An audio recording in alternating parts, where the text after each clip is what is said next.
आइए चिनाब नदी और बगलिहार डैम के इस ताज़ा जल संकट का गहराई से विश्लेषण करते हैं। तो आखिर ये गेट्स बंद क्यों हैं? दरअसल ये कोई मामूली बात नहीं, बल्कि एक बड़ा भू राजनीतिक बदलाव है। 1960 के सिंधु जल संधि से लेकर आज डेटा रोकने तक ये पूरा विवाद रातों रात बिल्कुल नहीं पनपा है। हुआ यूं कि इस भारी तनाव की असली शुरुआत पिछले साल पहलगाम के उस दुखद आतंकी हमले से हुई। इसके तुरंत बाद एक बेहद सख्त संदेश आया कि खून और पानी एक साथ नहीं बह सकते। नतीजा ये हुआ कि 1960 की उस ऐतिहासिक सिंधु जल संधि की बैठकों पर अस्थायी रूप से ब्रेक लग गया।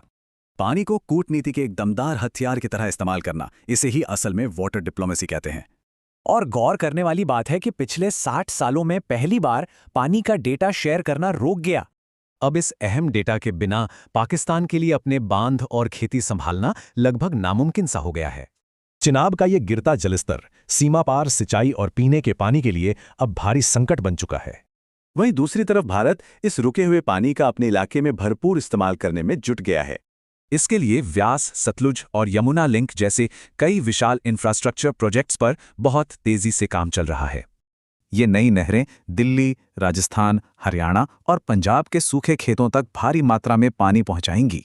बात सिर्फ खेती की नहीं है, जम्मू कश्मीर की विशाल जल विद्युत क्षमता को भी बहुत तेजी से बढ़ाया जा रहा है। पक्कल डोल और केरू जैसी दो भीमकाय पनबिजली परियोजनाओं का निर्माण कार्य आजकल एकदम जोरों पर है। और तय योजना के मुताबिक ये दोनों विशाल हाइड्रो इलेक्ट्रिक डैम साल 2026 तक पूरी तरह चालू हो जाएंगे। हालांकि दोनों देशों का रुख अलग है। पाकिस्तान इसे सीधे तौर पर अंतर्राष्ट्रीय कानून का उल्लंघन बता रहा है, जबकि भारत का तर्क है कि ये पुरानी संधि अब जनसंख्या और जलवायु परिवर्तन का भारी दबाव नहीं सह सकती।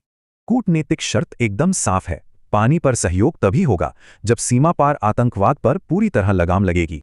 वाटर डिप्लोमेसी के ये कड़े कदम पूरे दक्षिण एशिया की भू राजनीतिक स्थिरता पर एक बहुत बड़ा सवाल खड़े करते हैं। तो सबसे बड़ा सवाल, क्या 1960 के ऐतिहासिक समझौते जलवायु परिवर्तन और आधुनिक संघर्षों के आगे टिक